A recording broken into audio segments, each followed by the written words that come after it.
running the Sahara was really born out of a struggle I had with addiction. I did feel like it was a choice between life and death. As I like to say, I chose running. Charlie Engle, known as the Running Man, who ran across the Sahara 4,600 miles. That's 2 marathons a day for 111 consecutive days, raising $6 million for water.org. The one thing we have in common as human beings is life is hard. I was in the Amazon jungle running across a big chunk of the Amazon, doing a race with a couple hundred other people. And in the middle of one of those stages, at night, this guy I'd never met before, he just said, have you ever thought about running across the Sahara Desert? I couldn't stop thinking about it. As a leader, you have to understand that your style needs to be adaptive. Passion overcomes knowledge every single time. If you're always actively selling, it's never going to work out for you. The only way to become successful at something is to have. You, Charlie, you started from a very, very low point in your life. Can you tell us about this? Yeah, well, it's that project, running the Sahara, was really born out of a struggle I had with addiction. As somebody who struggled with drinking and drug addiction in my 20s, I spent those 10 years really just not being able to find a foothold. And I was always the top salesperson, and I had certain levels of success with everything I was doing, but I wasn't happy, and I wasn't finding what I wanted, and that spiral led me down some pretty dark paths. And it really was the birth of my first son, Brett, who sparked the big change that I needed to make, because quite frankly, I realized that I wasn't going to survive very long in his life. He was born when I was 29 years old, and I knew that nobody was coming to save me. That's, as I like to put it, there's a lot of people out there that were ready to support me and ready to help me be successful, but I had to be the one to make the decision that things really needed to change. And once I made that decision, it doesn't mean the path was easy, but the path became much clearer. And that's an incredible story. And I heard you talking about it as well, in your keynotes.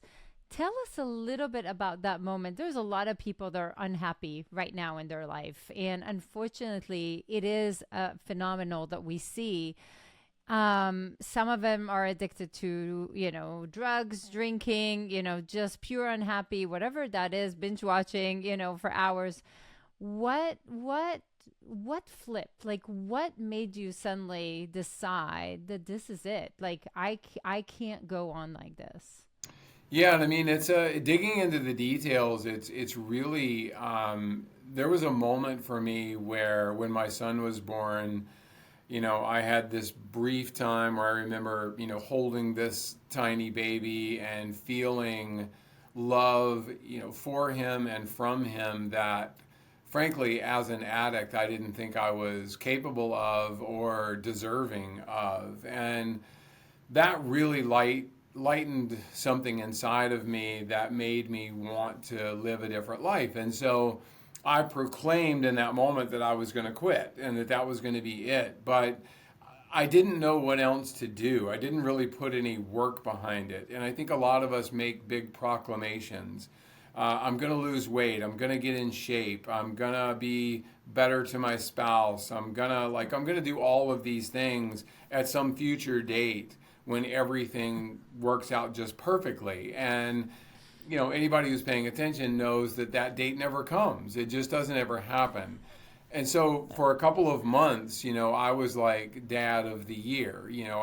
I was at home and I showed up for my wife and I did all these amazing things. The problem is I hadn't dealt with the underlying reasons that I struggled with addiction to begin with. And so 2 months into my son's life, nothing happened. There wasn't a catalyst, but I found myself in the worst neighborhood in town, drinking and doing coke and just killing myself and destroying everything that I had built. And this binge lasted about 6 days, and it was a really even for me at that point, it was a really terrible one. And I realized, at the end of that binge, that I needed to make a change. Partly I realized because I was handcuffed and I was, on the ground with the police searching my car. And, there's bullet holes in the car that were, put there by someone actually shooting at me. And, I understood in that moment, as I said a minute ago, that nobody was coming to save me. Like I kept waiting, I think, for those years for somebody to force me to get sober. My boss, my wife, a friend, like somebody to actually I feel like I wanted them to hold me down and force me to get sober. And that's just not the way it works. And in that moment, I just recognized that the decision to change my life was fully in my hands at that moment. And I did feel like it was a choice between life and death. And, and as I like to say, I chose running, which for some people might be the equivalent of death. But, for me, I'd been a runner all the way back in high school. And even during my years of addiction, I would occasionally clean up and I would kind of get my act together. And during those times, I would use running as part of the tool to help me feel better mentally, feel better physically, get myself in a little bit better shape. Then invariably I would feel better. I would decide, oh, you're fine. There's no problem here anymore. And the cycle would just start itself all over again. But in this instance, I made a commitment on that day, that final day, which was almost 32 years ago now. And I made a commitment that I was going to go to an AA meeting every single day for 30 days. And I think this is the way things start. I didn't commit to forever. I just said for 30 days, I'm going to go to an AA meeting, and for 30 days, I'm going to run. So I did those two things every single day for 30 days. And at the end of those 30 days, my life had actually gotten better measurably. I could tell the difference. People in my life could tell the difference. So I then committed to 90 days. I said, okay, I'm going to see if I can do this for 90 days. So I kept going. And at the end of 90 days, I didn't put any time restrictions on it any longer. And before it was all done, though, I actually went 3 straight years without missing a single day. I went to a meeting every single day, and I went for a run every single day. And my life changed, completely 180 degrees. I ran over 35 marathons during that period of time. And as I joke, because I obviously had that whole addiction thing under control, clearly I was still an obsessive person. But what I like to remind Just people on a different topic. Yeah, exactly. And what I like to remind people of, though, is that if you're a successful person, whatever your definition of that is, fill in the blank for yourself. The only way to become successful at something is to have periods of obsession. There have to be times where the only thing that you're thinking of first thing in the morning when your eyes open is this mission that you're on. And the last thing you're thinking of at night, but when your head hits the pillow, is this mission that you're on. And it has to be that way, actually. That's the way it has to be. I'm not saying ignore your family, don't take a shower, whatever, but there needs to be times when you're just focused on the goal at the end, and balance will come at a future date. And for me, I needed those 3 years to learn how to be a father, to learn how to be a runner, to learn how to actually survive. And, in that way, I found my way to a brand new life. Incredible. So you somehow moved from basically that someday rational to massive extreme ownership at a level that is unheard of, right? And you're right, because at the end of the day, we can only control ourselves, right? Nobody is there to save us. We eventually going to need to, save ourselves. I love that you said that you need to be obsessed. I think that is very, very true. Maybe you took it to an extreme. So I want the word obsessed, Charlie. So talk to us, how on earth does somebody wake up and decides to run? I mean, a marathon is one thing. 35 is insane. But to try to tackle something like running the Sahara is like a whole different mental game. And we'll talk about it because you have other big aspirations that we'll talk about next. But how did that even happen, Charlie? Yeah, I mean the transition is surprisingly slow and steady, and I don't think I realized it was happening. I mean, if I really dig into the details of it, and this is being like super honest about the genesis of it, a part of me felt about myself in those early years, pretty badly. I didn't feel like I was a good person, or I didn't feel like, I thought I had done a poor job in my marriage. I wasn't a great dad. Like I had all these doubts about the person that I was. And so the first thing I needed to rebuild was that confidence. But in combination with that, I mean, to be honest, we all relate to suffering. I mean, the one thing we have in common as human beings is life is hard.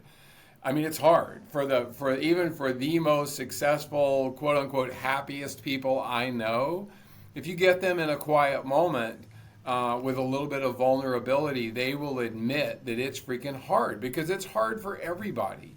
There's fear and insecurity. And so part of my running in those early years, especially, was a combination of almost like self punishment. I mean, I felt badly about myself, so I felt like I deserved to hurt.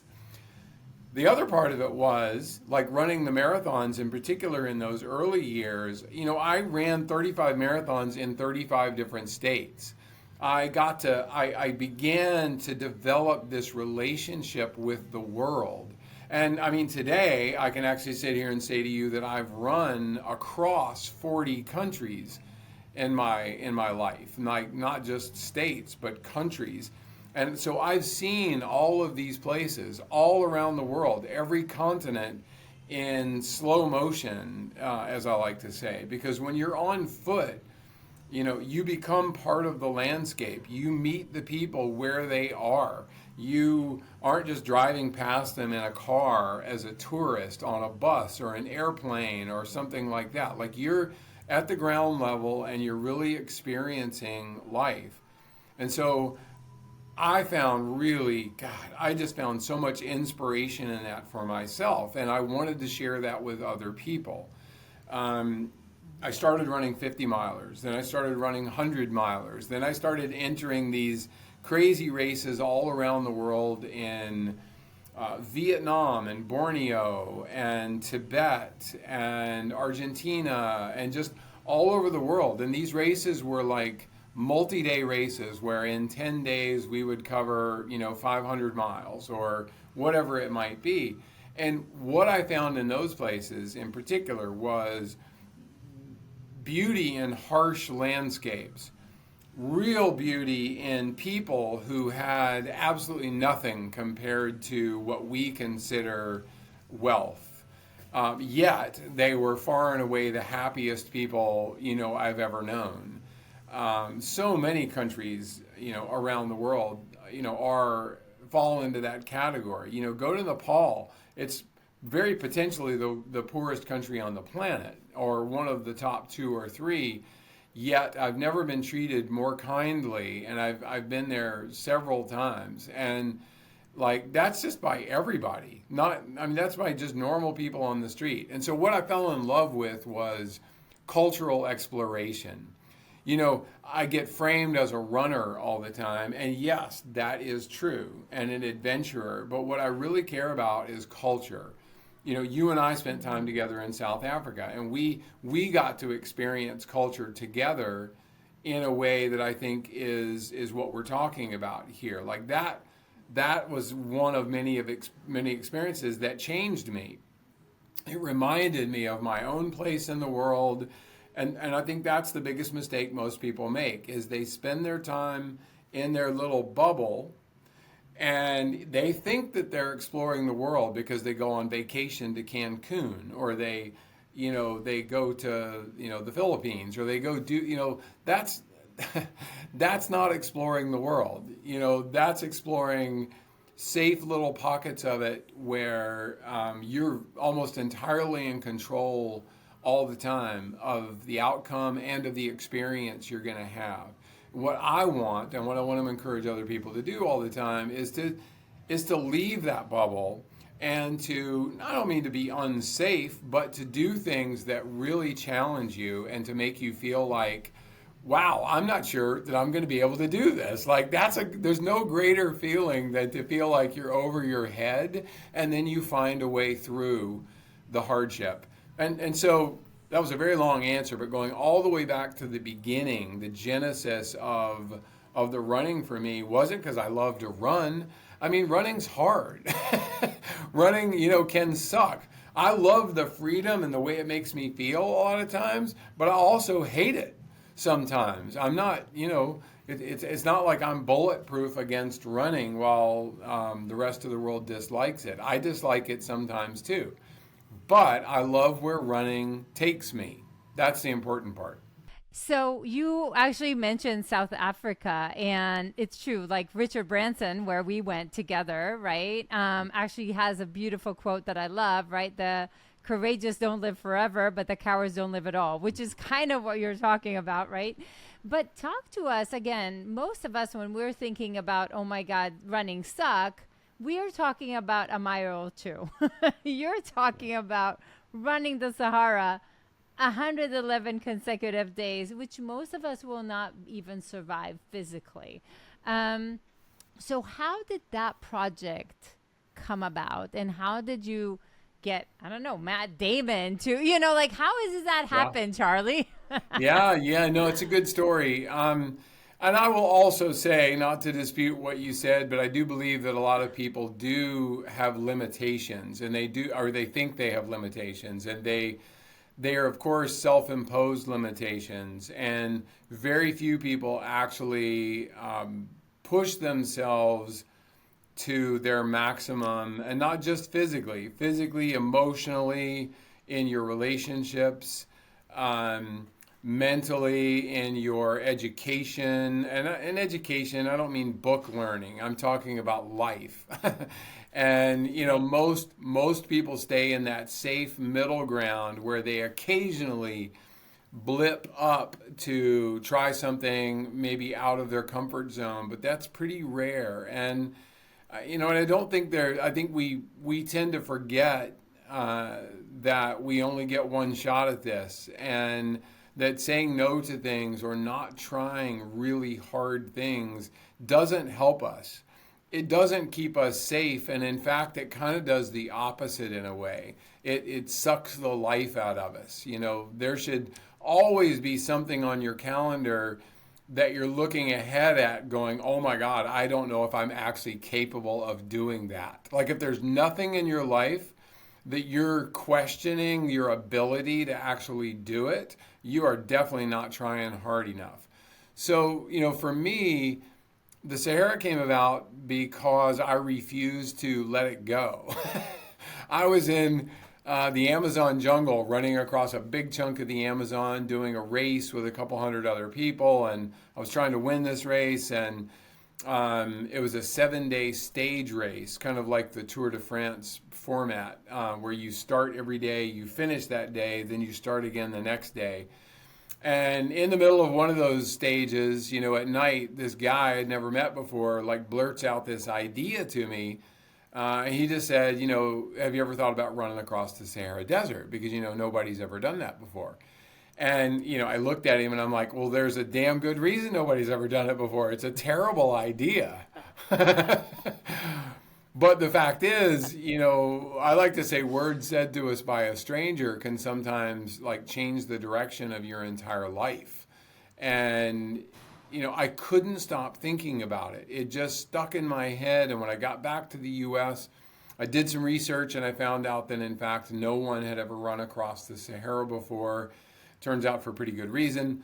But I started to just tell people that I was going to be the first person to run across the Sahara without any evidence, without any real knowledge or ability or anything else. I just started telling people I was going to do this thing. And most people told me I was out of my mind and that it was impossible. And it was too hot, it was too dangerous. Like you couldn't run thousands of miles across deep sand.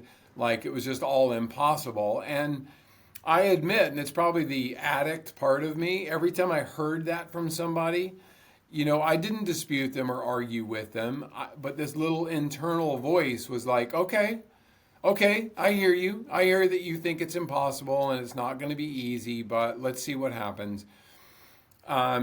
This isn't like the Appalachian Trail or the Pacific Crest Trail out west. Like there's no book at Amazon or Barnes and Noble that you can buy to tell you how to do it. But I just kept telling people that I was going to be the first person to do this thing. And I was the senior producer for a TV show at the time called Extreme Makeover Home Edition, which was a really big show in the US anyway. It was the number one show on TV for a few years. So my life had gotten a lot better after 12 or 13 years of sobriety. And I had some really weird like Hollywood connections. And this friend of mine finally was like, look, if you'll shut up talking about the Sahara, like I'll introduce you to a friend of mine that knows this director. Like that's how it works. And turns out the director was a guy named James Mall, and he wasn't just a director. He had won the Academy Award the previous year for the best documentary film for a Steven Spielberg film and all of this. And I'm like, no way this guy is going to, take this project. But I managed to go in and get a meeting with him, and I showed up late, of course, because that's always a good way to start a pitch meeting, is to show up really late and have no idea what you're talking about. So I got 30 minutes and I show up 20 minutes late, and I like slide into his office. I'm like, hey, Sahara Desert, native Tuaregs, never been done before, my Everest. It was truly the world's worst pitch, like ever. But at the end of it, he stood up and he stuck out his hand and he's like, I'll do it. And I'm like, what do you mean? And I'm like, he's like, yeah, if you do this, I want to be there with cameras. And I think the lesson in that I always like to remind people is, passion overcomes knowledge every single time. Like if you give a pitch that you feel in your heart and you can express that to another person and they understand. And, in this, it wasn't that complicated a pitch, but I didn't have any of the details. It was just I just didn't do a good job. But what he felt was my desire to do it and my ability, I think, to actually pull this off. A week later, he calls me. He's like, hey, I told you we need a production partner, and I just hung up with Matt Damon, and Matt would like to be the executive producer of this project, and he also wants to be the narrator. And he actually said to me, he's like, would that be okay with you? And you got enough of a dose of my humor to know that this is true. I actually sat there for like 5 seconds, which is a long time, actually, if you're just trying to be quiet. And I just said, yeah, James, I was really hoping for somebody better. But, yeah, I guess if Matt Damon wants to do this, then that would be fine. He can he can do this with us. And so Hans Zimmer, not long after that, signed on to do the score for the project. And so to be clear, though, I always like to say that addicts are the best salespeople, because you have to understand what's going on now. I have 3 Academy Award winners attached to a project about me running 5,000 miles across sand, like really riveting stuff. And there's only so much running you can watch or see. Like nobody really cares after about 5 minutes of watching some dude run across the sand. So there had to be more to the story. So the other piece of it became water.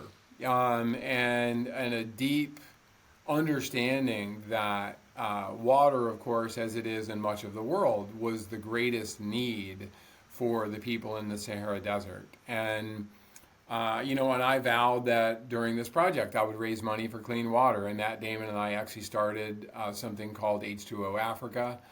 And, I managed to raise about $6 million during this run and in the short time afterwards. And we recognized we were way over our heads, and so we joined forces with an already existing nonprofit, and we created water.org. So, I ran 5,000 miles across the Sahara. I ran 2 marathons, as you said, every single day for 111 consecutive days. Temperatures for the first half of those days was, 130-degree ground temperatures every single day. I mean, it was unbelievable. We got lost in sandstorms and ran out of food and water, and we had every issue that you could possibly imagine physically, but somehow we made it all the way across. And ultimately today, water.org has deployed more than $4 billion in the clean water space in these 15 years since the expedition. And I'm very proud of that. That's the true legacy of the project. I mean, the physical undertaking is kind of self-explanatory, but it's just another hard, physical thing. The real legacy is all those millions of people out there who've actually benefited from clean water, and they don't know who I am. They don't even know who Matt Damon is. Like, they don't care. Like, their daily existence relies on the fact that they now have clean water, and that makes me really happy. Like, it just is. You do a lot of work in the nonprofit world. I know that, and I know you too. Credit is so overrated. I never wanted credit for it. I never wanted any. I mean, it's part of the story, but like, I'm no water expert. And one final thing I do like to say though is, I didn't do the project for clean water. I didn't run so that I could raise money for clean water. I raised money so that I could explore this person right here. That's why I ran 5,000 miles across the desert, is so that I could learn about me, so that I could test myself to the absolute limits, and then I had the ability to be of service to other people. And I think a lot of times people get it reversed. They think that if they're going to raise money for Alzheimer's or cancer or whatever it might be, that is going to teach them something. And I would argue that it's the other way around. You've got to go do the thing, and then you can raise money on that if that works out. But ultimately, the person that you're trying to make better first is yourself. And what you just said, Charlie, I think is really, really an important distinction, because I think many, many times we live, and I used to live like this for decades, with almost like an if then else. If I do this, then I will do this. If I will do this, then I can make this decision. Versus, no, I'm going to say yes to these things, and then I will figure out the how. Because honestly, that's what leadership is. That's what breaking barriers is. That's why you're able to do it, right? You first say yes to opportunities, and then you get like, okay, now I need to figure out like how on earth I'm going to do this. But let me ask you, because I watched the film a little bit, and Running the Sahara is an incredible film. I teared up, I admit, and I don't tear easily. You guys went through injuries, through sickness, through endless struggles, and you were somehow able to keep on not only motivating yourself, Charlie, but motivating the team around you to keep on going, keep on the mission. I remember like all the way to Egypt, let's go, right? So how did you manage to, again, you need to wake up every goddamn day and really wire yourself to get up and do it again? And I'm sure it was painful. I'm sure it was hard. I'm sure it was, I can't even, like, I think 130, like, it's not even temperatures that any of us are really know what to do, right? How, Charlie? Well, let's be honest. I was also a bit of an a lot of times. So, if you watch the film, I wasn't there to win a popularity contest. I was there. I told my teammates, there were 3 of us running together the entire time, plus the whole crew that had to take care of us. And I told everyone before this thing started, I said, this is going to be the hardest thing any of us have ever done. And it's not unlike, and I think a lot of people listening to this, while you may not be able to relate to running that far, you can relate to starting a business. You can relate to starting a family, even. Like, before it all begins, you got all the answers. Like, this is going to, there's going to be tough times, but we're going to get through it. Well, you don't realize how hard it's going to be until you get in it. But what I did tell everyone, and I knew this from experience, was there are going to be times you're going to want to quit. And you need to tell me right now, like, if you want to quit, do I let you quit or do I stop you from quitting? And of course, everyone said, you stop me from quitting. If that, nobody thinks it's going to be them. You can't imagine, at the beginning of something like this, that it's going to be you that wants to quit. But it's almost always somebody. And when I told them that it's not about, I had two teammates and I had other people I had to manage too. But one of my teammates, I mean, frankly, I yelled at him. And while I'm not necessarily like proud of it, that's not a thing that I would normally want to do, but that was what he responded to. The other teammate, if I had yelled at him, he would have quit. I mean, quite frankly, he wasn't equipped to be dealt with that way. And so I think that's the other thing is you as a leader of whatever you're leading, you have to understand that, your style needs to be adaptive. You need to be able to understand the person that you're talking to and what's going to motivate them. And, for years, I've gotten what I consider to be hilarious mail, some of it hate mail, from people who might see the movie. And they're like, I can't believe you would treat other people that way. I'm like, they signed up for this. Like, this is what they wanted. And if you ask them today, well, what's funny is I was getting ready to say, if you ask them today, they will credit me with, the fact that they would not have completed it if I had not pushed them very hard. And I know that to be true, and they know it to be true. Right. Time has a way of making people think that everything was their idea, because that's just the way it works in business or in expeditions or whatever. But, they definitely agree with the fact that someone on the team, and again, I'm going to use colorful language here. I think you'll forgive me. I don't care what kind of team you're on. If you're the leader and this thing is really challenging, and no matter what is going on, you have to eventually look at your teammates on one of those hard days and say, shut the up, put your shoes on, and let's go. We can talk about this later, right? But we're not going to solve it now. And the one thing we need to do is to keep moving forward. Keep on going. Yeah, and I think that's the big lesson very often is people get caught up in micromanaging themselves. Nobody likes to be micromanaged, and what we end up doing more often than not is micromanaging ourselves and our emotions, and can I do this? Can't I do this? And instead of just realizing that we all live in tiny little moments, and in our worst moments, what our brain does is take that moment, expand it out to eternity, and it tells us it's always going to suck, just like this. I don't care if it's your marriage or your business or running a marathon or across the Sahara. Your brain is saying to you, you have to quit because this is unsustainable. Like, you're never going to make it. And that's your brain's job, is to try to stop you from doing this hard thing. And so our job is to get through those little moments and say, okay, I don't have to run all the way across Libya. I just have to get to the end of today. I just have to get to the end of the day. And if at the end of the day I still want to quit, I'll think about it.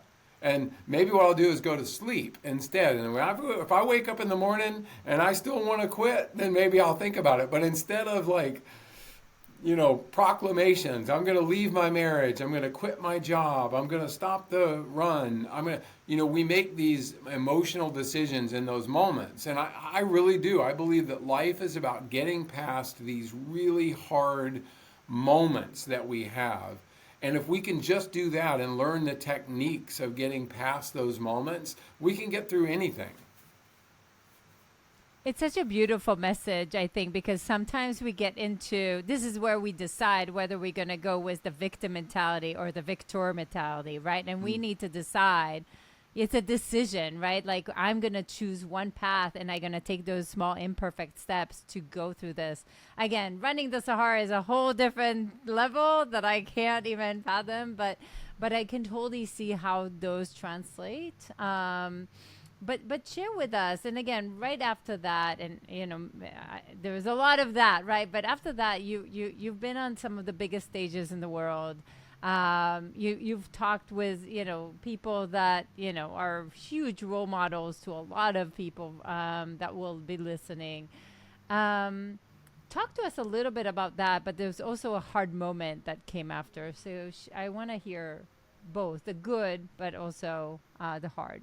Yeah. So, wow. Yeah. The Sahara is really kind of I would call it the linchpin to my life in a weird way. It's almost like everything before then was, in fact, leading up to that expedition. And I had done a lot of other hard races, hard expeditions. I'd gotten sober. There were a lot of really equally important moments. Like if I hadn't gotten sober, none of that would have ever happened, and I probably wouldn't be sitting here now. So Right. there's a lot of those things. But the Sahara also put me on the map, and as we all know, being on the map, gosh, and this was 15 years ago. Now it's even worse. Being on the map and being recognized and having an opinion and being a certain way publicly, what it does is it makes you a target.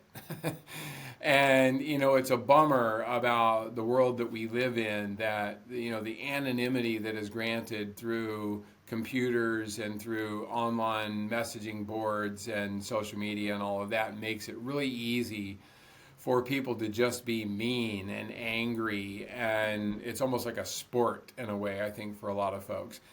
And for me, one thing it did was running the Sahara made me, I guess the saying would be, a big fish in a little pond. My hometown in North Carolina was not tiny. I mean, it's a couple 100,000 people, like whatever. But like there was a big premiere of the film at the local theater. I was in the newspapers. I was on the local news. Like I raised all this money for charity. I did all this. And what happened is, one single person within that world there actually targeted me, and it was an IRS agent, just to be, blunt. And he wasn't impressed by my run, and he wasn't impressed by my charity work. And instead, he opened an investigation into my taxes. And that investigation led nowhere because I paid my taxes. So, and there's memos to that effect. But this is at a particular time. This is 2009, 2010. So we've just kind of crested out of the mortgage meltdown, the financial meltdown of the world in a way. And the administration in the U.S. That was in power was, actively looking for people to blame.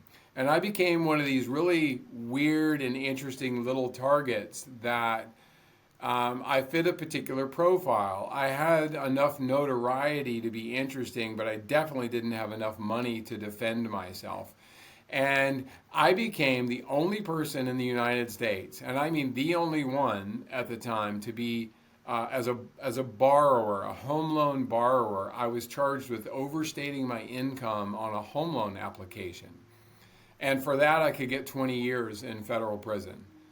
And I refuse, typically the federal government, the feds, they overcharge. This is a very common technique. They overcharge in an attempt to get you to take a plea deal. 97% of people who are charged with a federal crime actually take a plea deal. Like they plead out because the risk of whether they're guilty or not, the risk of not doing so is that you will do a lot more time in prison.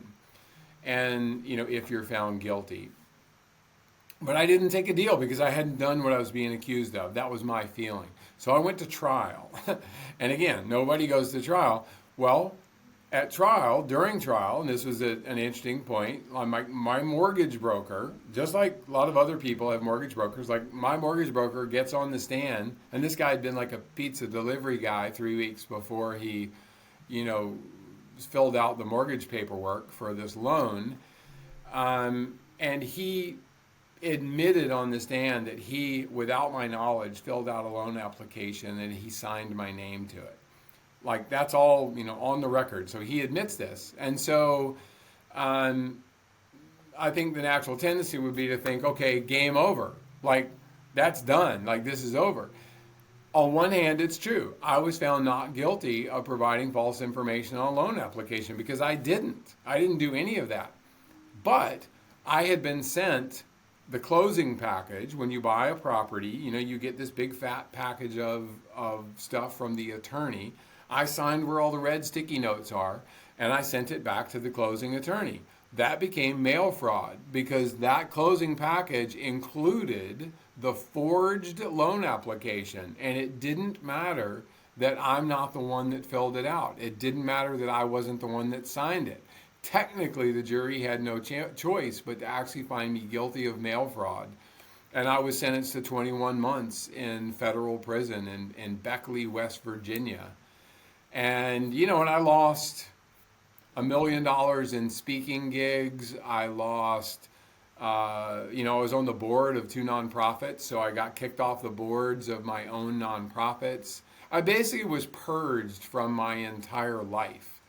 You know, there wasn't really anything left of the life that I had at that point. And, you know, on Valentine's Day in 2011, my teenage boys dropped me off at the front gate of federal prison to start serving my 21-month sentence.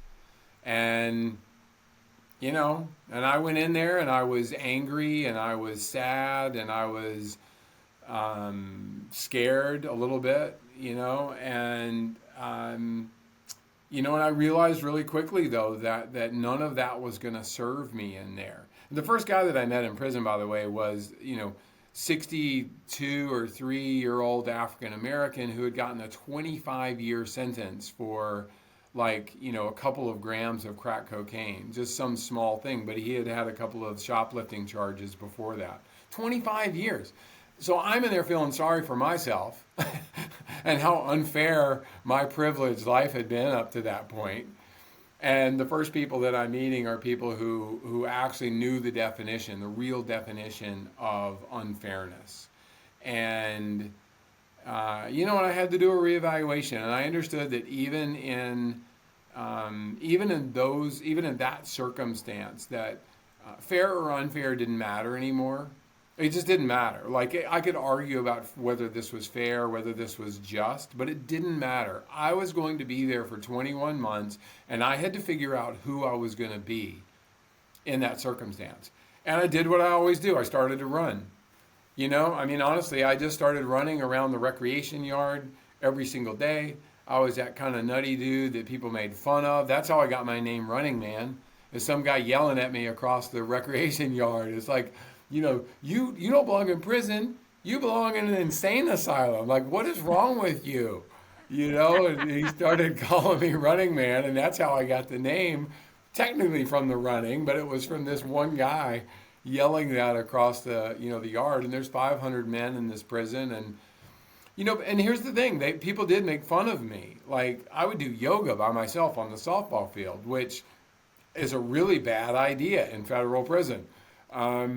But after a couple of months, when people realized, A, I wasn't going to stop, B, my life was actually better than theirs. Like, I was happy, I was healthy, I'm journaling every day, I'm reading like 2 books a week while I'm in there. I'm just like, you know, I'm thriving in this circumstance. Like, the worst part about it is not being able to actually touch, you know, my kids, you know, is a year and a half of a lack of physical contact, of loving physical contact. But other than that, I mean, you know, I recognize that I could choose to, like, mark every day off the calendar and make my life miserable, or I could just live in there. and not worry about the rest of it. And the strangest thing started to happen, and I always call it attraction rather than promotion. The same people who were making fun of me, because this is the way life works, started coming up to me in private and saying, hey, you know, I've always wanted to do some running. Do you think you could help me do some running? And, you know, I started to help people and sort of teach them how to run and how to lose weight. And by the time I left prison a year and a half later, I had a running group of 50 guys running with me every single day.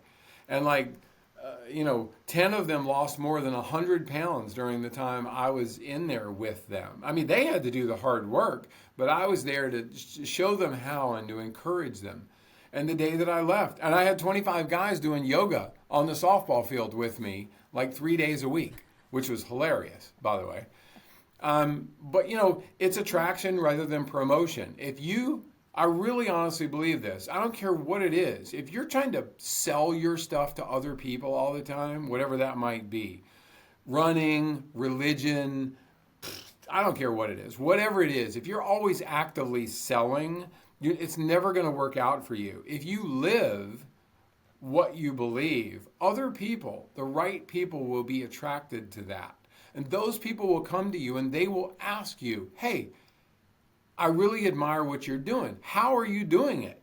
That's when you get to say, thanks for asking.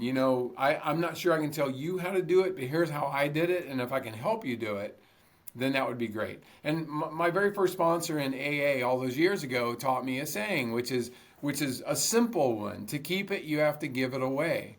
And I know you live by this philosophy, whether it's an ingrained, I think it is an ingrained philosophy for you.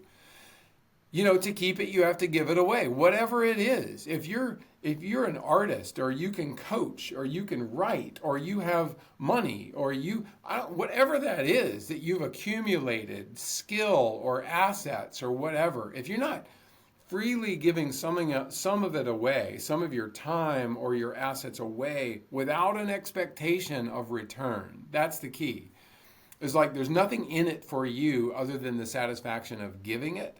Then what do you have it for? I mean, and this was my opportunity in a really difficult situation to actually help other people through their time. And the day I left, there were guys hugging me, and like, there were tears. There were actual tears, and people were like thanking me for what I did for them. And I said this a little while ago, I didn't do anything for them. I did it for me. By giving to them, I selfishly took care of myself, because it allowed me to give something that I had to give. It was engaging. I felt good about myself for helping other people, and at the same time, it helped me. And and I think that's the thing that people miss a lot of times. We think that other people actually care. This is I need to be careful with this statement. So they do care about us, but we think about ourselves most of the time. Like most days, all day, every day, the human condition means that we think about how every situation affects us more than we think about how it affects other people. So when I got out of prison, I have a saying that I use all the time now. Like, if you don't own your narrative, somebody else is going to. And so rather than shying away from telling this story or being embarrassed about like going to prison or whatever, like I just owned it. And I just said, this is what happened. This is what happened. And I even want to take a quick step back. I'm getting deep into this now. You got me all fired up. I laid the groundwork. For creating a life that made me vulnerable to what happened to me. I didn't do anything illegal, but I was overextended financially, like a lot of people at that time, because, it just seemed like if you had a pulse, you could get a loan on a house. And then when everything crashed, I didn't have a safety net. And so, it wasn't illegal, but I put myself in a position of vulnerability. That was on me. So, moving forward, I'm comfortable telling people about the story and just saying, look, this is what happened to me. And I mean, I won't mention names here, but I've been hired by, probably 10 of the top financial firms in the country rather, to come into their companies and give my sort of talk, to tell my story, and Right. and they don't bring me in as like a cautionary tale. They bring me in because the story's kind of fascinating and weird, and the fact that I'm willing to sort of tell it all. And I'll also just say, I'm 61 years old at this point. I've got a lot left to do. And the least of my worries is what somebody else thinks about me. Like, first of all, I recognize they're not thinking about me the vast majority of the time. And when they do, it doesn't really matter what they're thinking. What they think of me is not my business, as my grandmother used to tell me.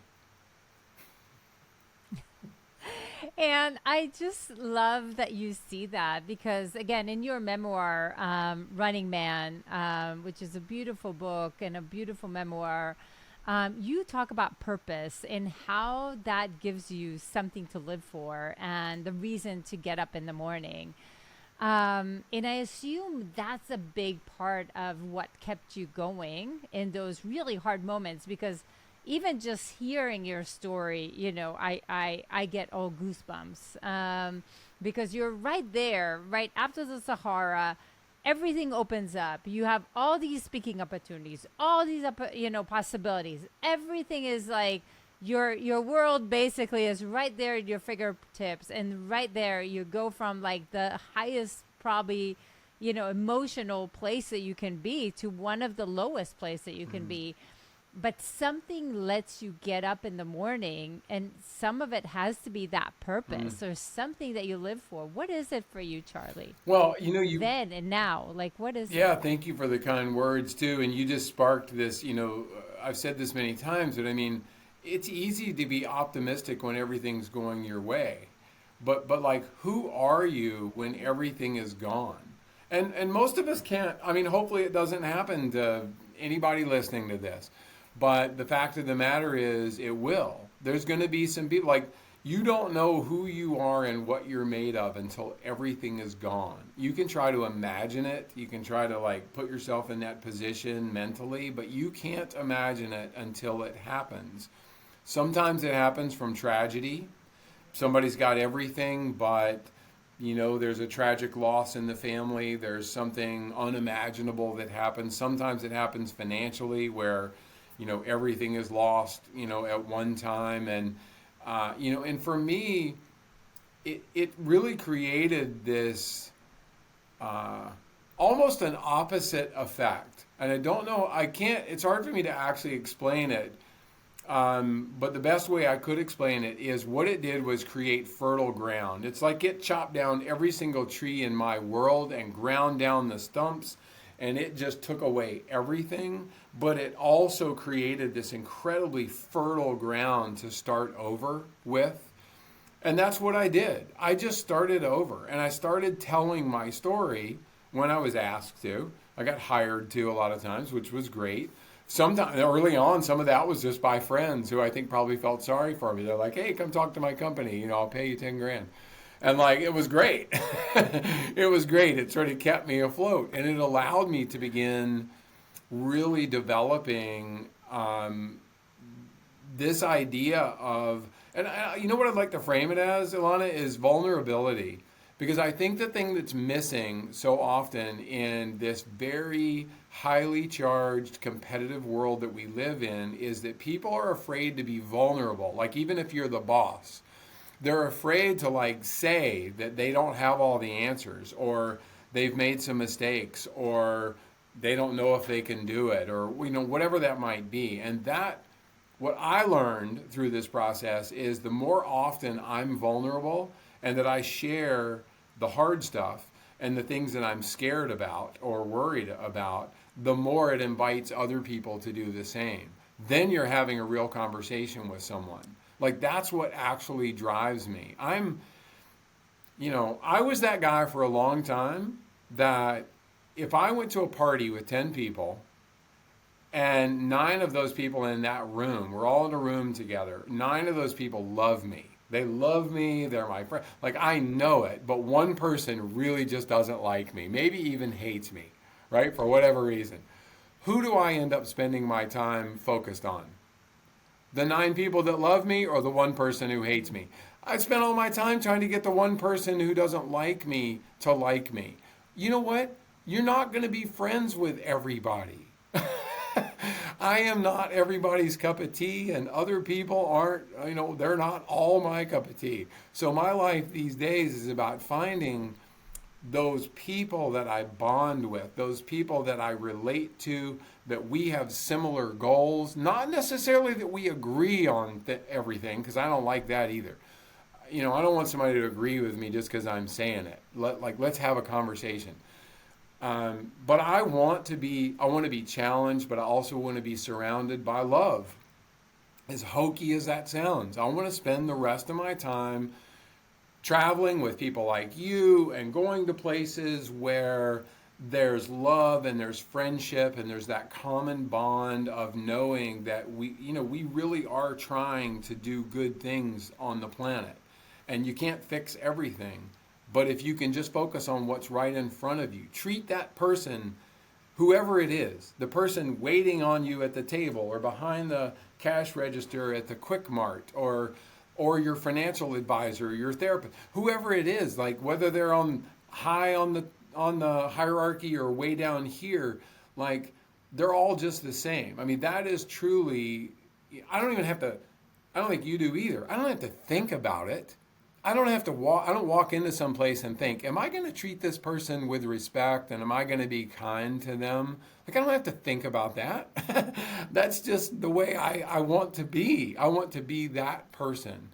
And I'm not perfect in that regard, but, but I think that's what I'm striving for. And, the adventures that I do and the stories I like to tell, they're not about the adventure. They're about getting to the adventure, and they're about all the things that go wrong during the adventure. And how do you find your way past the hard moments? Because there's always a better athlete. There's always a smarter person. Okay, let's be real. There's nobody funnier than me. But other than that, just kidding. I'm sure there's a lot of people funnier than me, but no. But I mean, I think it's just about trying to be a decent human being and not making it so freaking complicated. But that's why we connected so well. And what you said, there's some, I think is super interesting, because we do sometimes are so good at not hearing all the good things that people say, all the people that love us, all the compliments that we get, and then we're gonna latch on to that one naysayer, or one person that hates us, or one person that put a bad review on Reddit or whatever, like just one thing, and it would just like spiral down. And one of the things that I love in your keynotes, you talk a lot about like resilience, right? And I think resilience and vulnerability, they kind of go hand in hand to some extent. And I think the beautiful thing is the reason why we got connected so well, I think, is part of that vulnerability, your honesty, how humble you are. And on the other hand, insane and incredible. And, but you say something that I think I really love. The body can endure almost anything, but it's the mind that must be trained to keep going, right? Which I think is relevant for entrepreneurship. It's true for leadership. It's true for everything we do. How do you train your mind to be so strong, Charlie? Wow, you actually, you nailed it right there. And I think that honestly, addiction recovery is what taught me. And I touched on it a little bit earlier, but it's getting through those hard moments. And the best way I can describe it is, like, I've run 100 miles or more, like a lot of times, dozens of times I've run that far. Not one time has it ever been easy. Not once have I ever gotten to the end of running 100 miles and thought to myself, oh, well, that was easy. Like, that was nothing.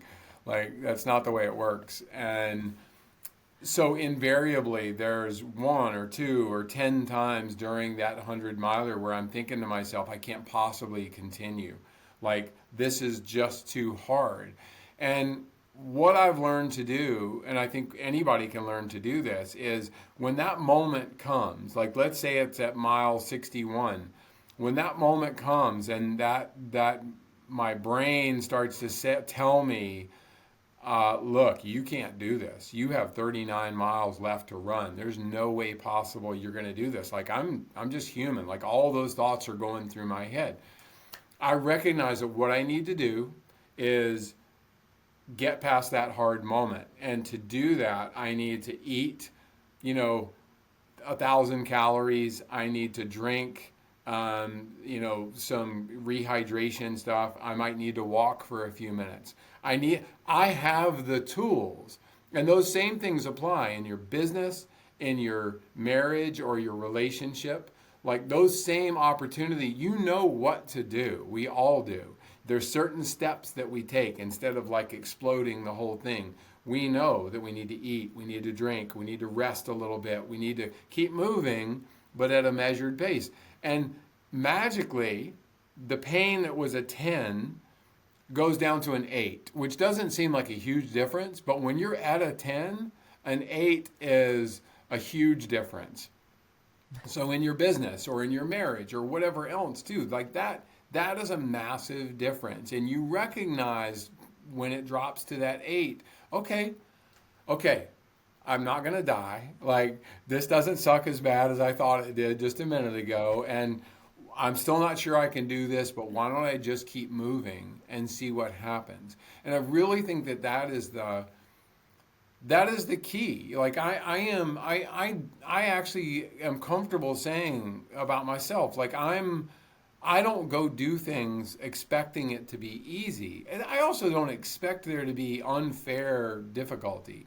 But I just expect that anything that's worth doing is going to have a lot of challenges. And it's going to have some moments where, I'm in the middle of this now. I got a couple businesses that I'm helping to launch, and like there are days when I wake up and don't tell anybody, but I wake up and I'm like going, I am so unqualified to be doing what I'm doing right now. It's like, how could anybody be paying me to do this? And, and the fact of the matter is I get up, I do my phone calls, I reach out to people, and throughout the day, I'm like, okay, all right, that worked out well. I made that deal. Like I built this thing. I got it done. Like maybe I'm not so bad at this. And I think it is always, for most of us, that never-ending sort of push and pull of trying to strive for mastery, but also understanding that the moment we reach the place that we've been striving for, that place is no longer relevant to us. Before we even got there, we've moved on from that mentally. And like we're already looking at the other goals. If you're a driven person, you're somebody that's already looking towards something else by the time you reach your goal. And so I think, just recognizing that is a huge piece of the process. And I love that because, again, you built some certainty in the uncertainty, which I think is a big portion of what's needed in leadership and entrepreneurship. And you're right also that confidence, clarity, all of these come from action, not just thinking about it, dreaming about it, procrastinating. None of that is happening, right? It's all from the action. And another quote that I love that you share is that stop surviving and start thriving, right? And this is like, I feel is such a big mantra in your life. And you also have some big goals. Will you share some of these big goals, Charlie? They're really crazy. Yeah, I will. There's plenty left to do at this point. And you made me think of something. I've already touched on it, but I just have to say this one thing. I think all of us have a tendency to kick the can down the road, right? We're gonna wait until the stars align to lose the weight or to get in shape or to fix our relationship or to get a new job or whatever, and we think that magically through some process that's behind the curtain that we're going to wake up one day and all those things are going to be aligned, and now we can finally do the thing that we're meant to do. F that. All right, there is no time but now. And I understand there's considerations, not all of us can, you can't just quit your job and go do this thing. But for me, my next big expedition is one that I will, when I can pull all the pieces together, I will drop everything else going on in my life and I will go do this expedition. And during my lowest times when I was in prison, I had this idea that we're all on this sort of never-ending roller coaster of low places and high points. And I thought to myself, what if I went literally from the lowest place on the planet to the highest? Is that possible, first of all? What would it look like?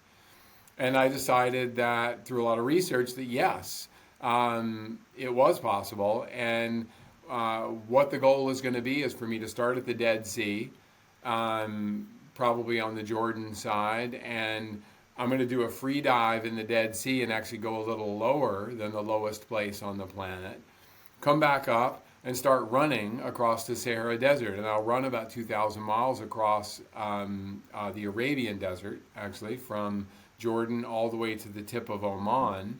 And at the tip of Oman, I'll get into a boat and I'm going to row about 1,000 miles across the Indian Ocean. And when I reach Mumbai, India, I'm going to get on a mountain bike and I'm going to ride all the way across Nepal, or all across India to Nepal and the base of Mount Everest. And, and from there, it's only like 2 or 3 miles, piece of cake. So just happens to be straight up. But, but it's basically, it's this journey that we're all on. It's these low places in our lives, and we strive for those high points. And look, the reality is most of us, me included, we spend the vast majority of our time more in this middle ground. And what I tell people is, though, don't just float by. Don't coast down the hills. Pedal the pedals a little bit faster. Enjoy your life. Do things that make you happy, but really take advantage of the times when things are going well and maximize those times. And when things go poorly, when you have that setback, be grateful for it. I know it's difficult to be like, thank you for firing me, or thank you for, sending me to prison. I don't know if I ever said those words.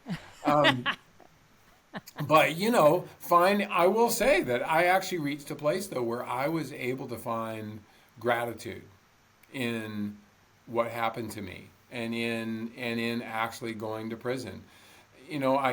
I felt like I understood what a lot of people in this country and countries around the world understand. Life isn't fair always, and good and bad things happen to everybody, and how we come out of it is completely up to us, no matter the level of unfairness. So I want this Dead Sea to Mount Everest expedition to be something that people can follow and that they can relate to. And, if you reach out to me at some point, once I announce the timing of the trip, you're welcome to come along on part of it. And, and I think that there's a real opportunity for us to come together. Everybody always says that, we need to do better as a world, to be kinder and all of that. And I don't know. I don't see an end to the meanness these days, and I'm not sure that it can end until something sort of catastrophic happens. But I know that as my responsibility every day is to try to be kind to other people, to speak to them, to offer what I have to give, if I have an opportunity to give it, and to invite people to come along on this, this crazy, we're all on a crazy journey. The level of craziness is up to you. I love that, Charlie. I would totally raise my hand for the Nepal section for sure. Maybe not the Everest. You already have. Section. You're coming. You're going to Everest Base Camp for sure. That is for sure. I did it with my husband a few, many years ago, but love every single Time to go bit. back. Time to go back. Hey, 50 next year. Let's go. I'm in. So all we need is some sponsors that will chime in and want to film this. And we already know that you're going to make it a reality because you're already crazy enough to do the Sahara. So now the only question is who's jumps in, right, Charlie? That's it. Yeah, and I have production partners, and I have, we're certainly part of the process is actively looking for support and for sponsors. And, typically just like it did for the Sahara, that came through a combination of some big sponsor partners and, a few angels who loved what we were doing. And some of them even came along for small portions of the Sahara. And, it's cool. People want to go out and have extreme experiences. And I think that's, Yeah.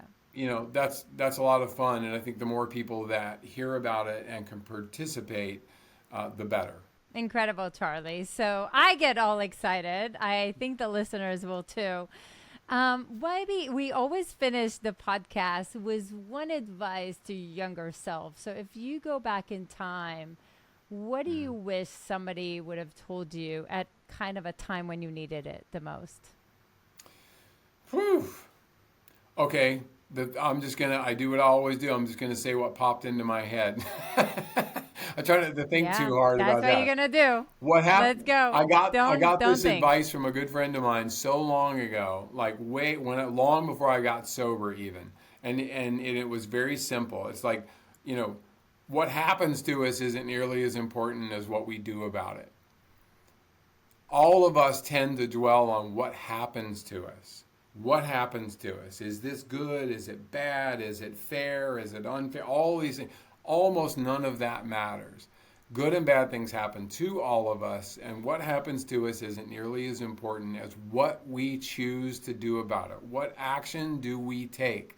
Big actions, small actions, like what is it we're going to do about this thing that doesn't necessarily remedy it right away or make it go away overnight, but like how do we respond? I mean, I think that's it. It's adaptation. That's what matters in our lives, is adapting to the changing circumstances. And if you can't do that, I mean, if you try to bend the world to your will always, you're probably going to be fairly unhappy. That's just a guess. It's so important because, again, the challenges will always be there. They're inevitable, but the suffering is a choice. And that's where we need to choose who we are Yeah. becoming based on it. Yeah. So, Charlie, it's been so fun seeing you and interviewing you and hearing your story and kind of live. And I'm sure all our listeners are so inspired by your story of keep on, raising your head and keep pushing and keep inspiring, keep doing great in the world, keep on the challenges. Like, it's just such a beautiful story, Charlie. Thank you. It was really a pleasure. This is the best conversation I've had in a long time. So thanks for having me and letting me say a lot of really long run-on sentences. So it was fun. I enjoyed it.